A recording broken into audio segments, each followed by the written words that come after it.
Miren, me encontré esta publicación en Desinformémonos y me gustaría compartirlo. Ya mañana seguiré difundiendo otras notas en esta página. Y de una vez, antes de que se me pase, comentar sobre estos grupos narcoparamilitares, por ejemplo, el caso de los Zetas y sus sucesores, de las llamadas Fuerzas Armadas a las fuerzas del crimen. Esto es bien sabido desde hace un buen rato y qué bueno que lo retoman. La publicación es de un abogado llamado Leonel Rivero y comenta de esta manera. Desde hace un buen tiempo el Estado ha tratado de minimizar la forma en que el crimen organizado se enfrenta a las autoridades de los tres órdenes de gobierno o se confronta con otros grupos por el control de plazas y las actividades ilícitas.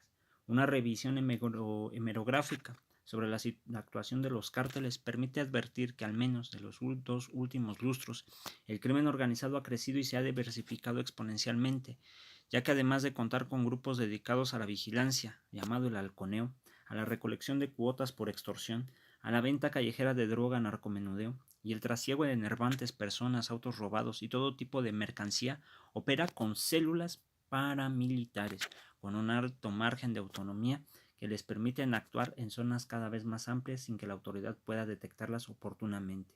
Los antecedentes de estos grupos de choque del crimen se remontan a la decisión de Osiel Cárdenas Guillén, jefe del Cártel del Golfo, de crear una fuerza especial compuesta por exintegrantes de los GAFES, que es el Grupo Aeromóvil de Fuerzas Especiales, cuerpo militar de élite para misiones especiales creado por la Sedena en el extranjero.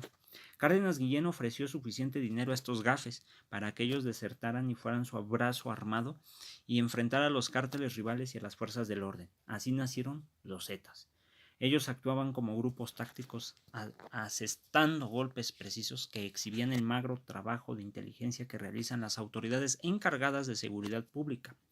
Los equipos no solo contaban con armamento equiparable en poder de fuego al ser utilizado por estas fuerzas de seguridad pública y las llamadas Fuerzas Armadas.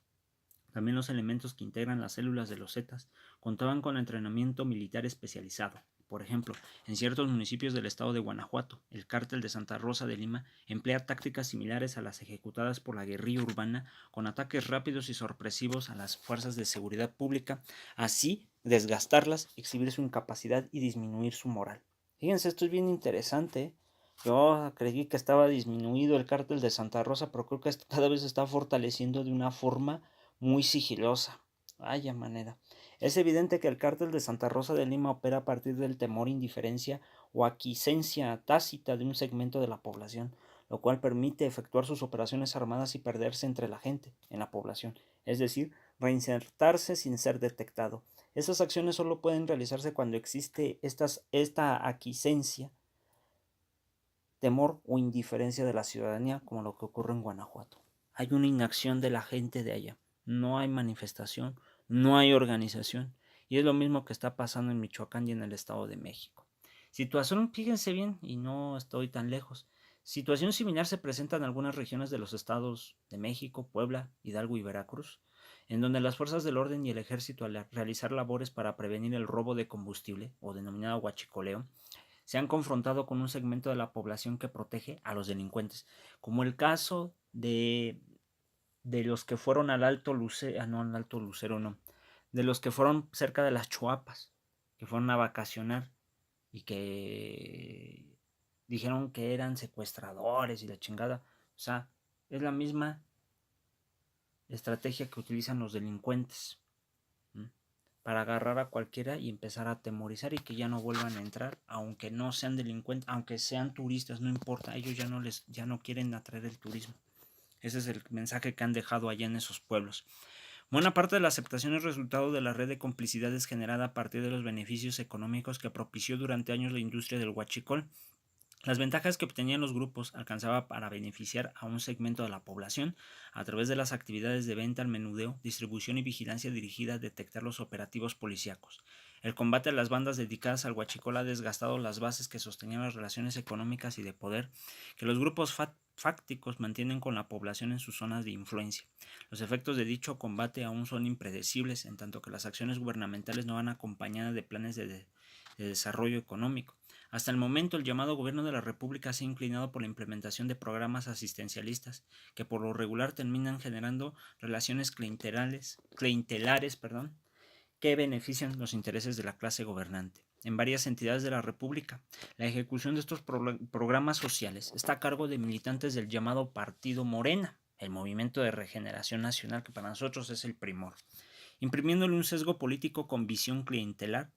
Esta afirmación no está basada en testimonios de terceros o visiones subjetivas, sino en mi constatación personal en los estados de Chiapas, México, Oaxaca, Puebla, Tabasco y Veracruz. Por eso se incrementa más la violencia. Fíjense. Ya les estaré comentando mi punto de vista aunado a esta situación. Para enfrentar a los grupos del crimen organizado no son suficientes las acciones de seguridad pública. Se requiere atacar la desigualdad social e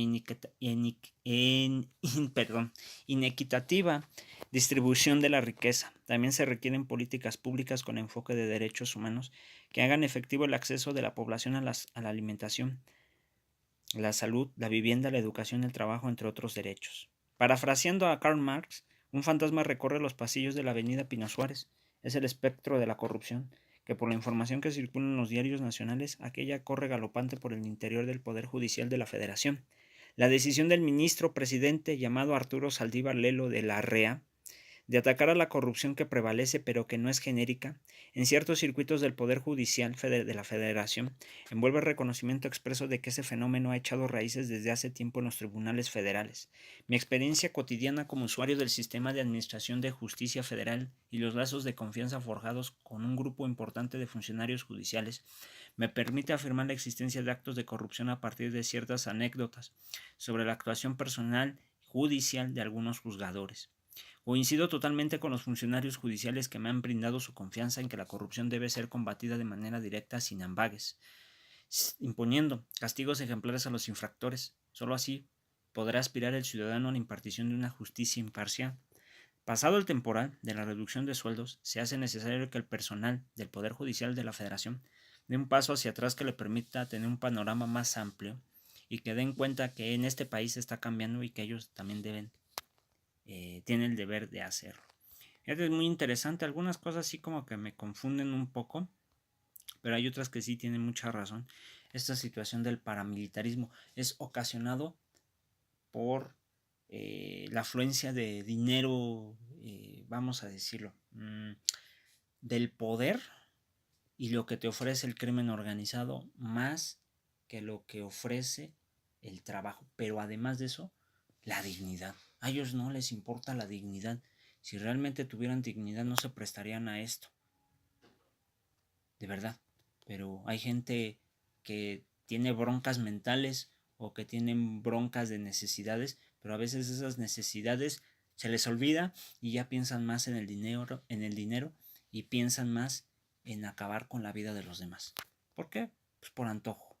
Hay ocasiones. Son tan desalmados, tan infames, pero también desde el sistema gubernamental del propio estado. Por ahí me comentaba alguien en un comentario cuando subí el video de lo que no recuerdo cuál, no sé de cuál de todos los videos del día de ayer, y la verdad se me hizo muy interesante lo que mencionaba esta persona. Y la verdad esto tiene que ver con el sistema que ha generado el Estado, que ha generado los malos gobiernos, pero también desde el capitalismo. El capitalismo es lo que crea esto. Esto es lo que para ellos es atractivo.